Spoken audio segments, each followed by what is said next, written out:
एक global study point में मैं मुकेश सर आज आपका पुनः स्वागत करता हूं और मैं आप लोगों के लिए आज अर्थशास्त्र के ऑब्जेक्टिव प्रश्नों का संग्रह लेकर आया हूं। सभी प्रश्न जो हैं आपके बिहार बोर्ड के एग्जाम को ध्यान में रखकर बनाए गए हैं, अतः वीडियो को अंत तक अवश्य देखिएगा। रिजर्व बैंक ऑफ इंडिया का मुख्य कार्य क्या है? तो इसका मुख्य कार्य है बैंकिंग व्यवस्था का नियमन, साख मुद्रा का नियंत्रण और सरकार का बैंक है, यानी सभी। प्रारंभिक साख समितियां किसके लिए कार्य करती, ऋण प्रदान करती है? तो यह जो है कृषि के लिए ऋण प्रदान करती है, ऑप्शन का। भारत का केंद्रीय बैंक है, तो भारत का केंद्रीय बैंक है reserve bank of India. Bharat में सहकारिता का प्रारंभ किस वर्ष हुआ? तो सहकारिता का प्रारंभ हुआ था 1904 में। वित्तीय सेवाओं की आवश्यकता होती है, तो वित्तीय सेवाओं की आवश्यकता जो होती है इनमें सभी को होती है, ऑप्शन घ, व्यक्तियों, व्यवसायिकों और सरकार सभी को। बिहार के वित्त के संस्थागत स्रोतों में कौन सर्वाधिक महत्वपूर्ण है? तो सर्वाधिक महत्वपूर्ण है व्यावसायिक बैंक। अंतर्राष्ट्रीय सहकारिता वर्ष कब घोषित किया गया? तो अंतर्राष्ट्रीय सहकारिता वर्ष घोषित किया गया था 1912 में। सहकारिता की प्रगति के मूल्यांकन तथा इस संबंध में आवश्यक सुझाव देने हेतु सरकार ने मैकलगन समिति की नियुक्ति कब की? तो मैकलगन समिति की नियुक्ति हुई थी 1914 में।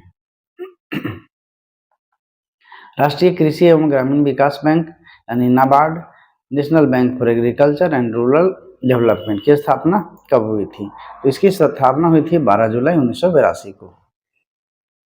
भारत की वित्तीय राजधानी के नाम से कौन सा शहर विख्यात है? तो वित्तीय राजधानी के नाम से मुंबई विख्यात है। विकसित देशों में कार्यबल का अधिकांश भाग किस क्षेत्र में कार्यरत रहता है? तो यह जो है सेवा क्षेत्र में कार्यरत रहता है। भारत सरकार ने किस प्रकार की शिक्षा को मौलिक अधिकार घोषित किया? तो यह जो है प्राथमिक शिक्षा को। विकासशील देशों की कार्यशील जनसंख्या का अधिकांश भाग कार्यरत रहता है, तो यह किस क्षेत्र में? तो यह जो है कृषि क्षेत्र में। हमारे देश का कौन सा शहर सूचना प्रौद्योगिकी तथा सॉफ्टवेयर का शक्ति का प्रतीक बन गया है? तो यह जो है बेंगलुरु है। भारत का पहला टेलीविजन केंद्र कहाँ स्थापित किया गया था?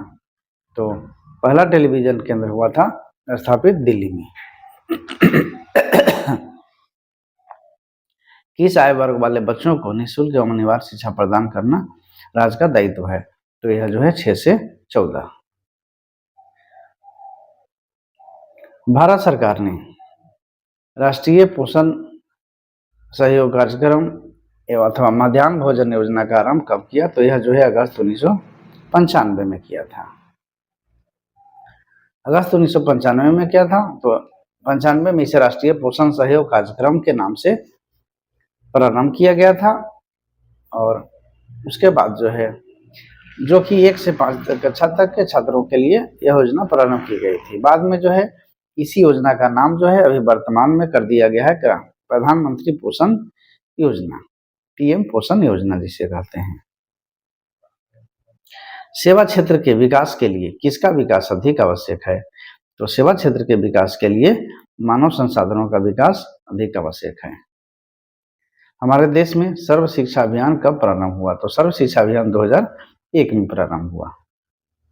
भारत सरकार ने 6 से 14 वर्ष वाले बच्चों के लिए मुफ्त एवं अनिवार्य शिक्षा को किस संविधान संशोधन के तहत लागू किया? तो यह जो है 86वां संविधान संशोधन के तहत लागू किया गया था।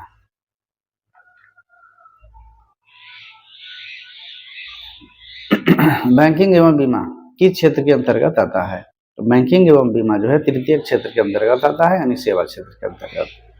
विनिर्माण किस क्षेत्र के अंतर्गत आता है? तो विनिर्माण द्वितीय क्षेत्र के अंतर्गत आता है, यानी औद्योगिक क्षेत्र।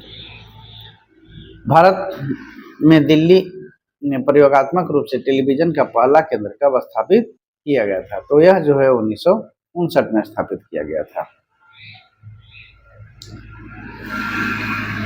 6 से 14 आयु वर्ग के बच्चों को निःशुल्क एवं अनिवार्य शिक्षा हेतु 86वां संविधान संशोधन कब हुआ? तो यह जो है 86वां संविधान संशोधन जो है 2002 में हुआ था। श्रम बल तथा कार्य बल के अंतर को क्या कहा जाता है? विद्यार्थियों, इस प्रश्न का उत्तर जानने के पूर्व आपसे पुनः अनुरोध है कि अभी तक जो भी विद्यार्थी हमारे लाइक, शेयर या कमेंट्स बॉक्स में कमेंट्स अवश्य नहीं किए हैं तो कृपया अवश्य कर लें, जिससे हमें मालूम पड़े कि हमारा यह वीडियो जो है आपको कितना पसंद आ रहा है। अब आइए इसका उत्तर जानते हैं। तो दोनों के अंतर को कहा जाता है बेरोजगार बल, ऑप्शन क। और इसी के साथ हमारा आज का यह जो है महत्वपूर्ण प्रश्नों का संग्रह समाप्त होता है। आगे भी मैं इसी तरह का प्रश्न को लेकर आता रहूंगा। धन्यवाद।